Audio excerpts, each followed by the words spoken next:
here in San Diego have been affected by the recent wildfires, and children and parents can find themselves really feeling distressed by all of this. We have marriage and family therapists here with us this afternoon from Catherine DeBruin Therapy and Training in Scripps Ranch to talk about some tools that may help ease the family stress at this time. And ladies, I'll introduce you. We've got Catherine DeBruin here, Kimberly Sandstrom, and Alaire Olson. We really appreciate you joining us here.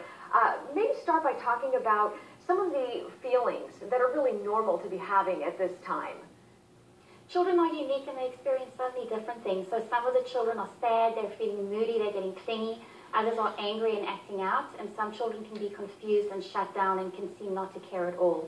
And so what are some of the best ways we as parents can respond to those feelings, recognizing that's very normal? I think we're all watching the coverage feeling sort of a sense of loss here and empathy for what people are experiencing if we're not being personally affected. What do we need to do? I think what we advocate the most is having a conversation with the children in your lives and really finding out what's going on inside of their hearts and their heads.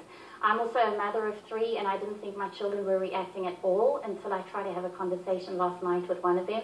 It turned into about a 20-minute conversation. So really engaging them. And probably, I mean, as much as we would like people to tune to Channel 7, we need to probably limit some of that media exposure, right? I think limiting media exposure is important. Of course, we want them to be informed, and I have older children, and I know that they do want to see what's going on, but they get tired of it. They want to go back to their shows and not watch as much media coverage. I think what's important is that you have, like Catherine said, you want to have those conversations with them after watching anything, and just really try to keep the routine as normal as possible.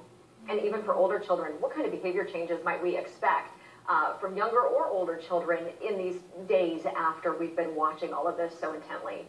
I think for older children, especially middle school, teenage children, I think what you might see is just kind of a sullenness that it looks different, a little bit different than what it may be normal for them. They may retreat into their room more. You also may see them kind of a little bit anxious and moving around the house a little bit differently, maybe not wanting to talk about it at all.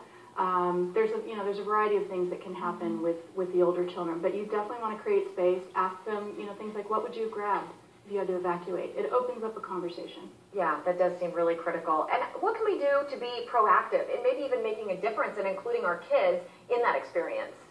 Right, just like we talked about having time and space for kids to process, I think it can be really helpful to create an action plan with your kids so they know, hey, if this were to happen again, here's what I know we can do. It could also be a great idea to get involved in an organization where they can contribute to helping out their community.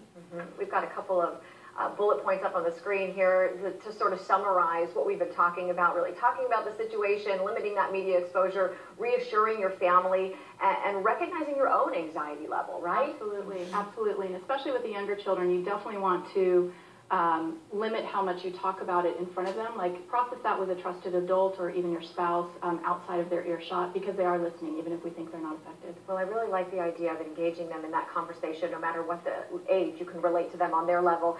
And we have a website for people to access with some more answers to questions, and that's helpkidsafterwildfires.com, and that will really give parents some tools to engage their kids and just ease their minds during this, what's been a real stressful week for a lot of San Diegans and a lot of families. Very much so. Ladies, we appreciate you being here. Thank you. Thank you for your time. Catherine, back to you. All right, thanks, ladies.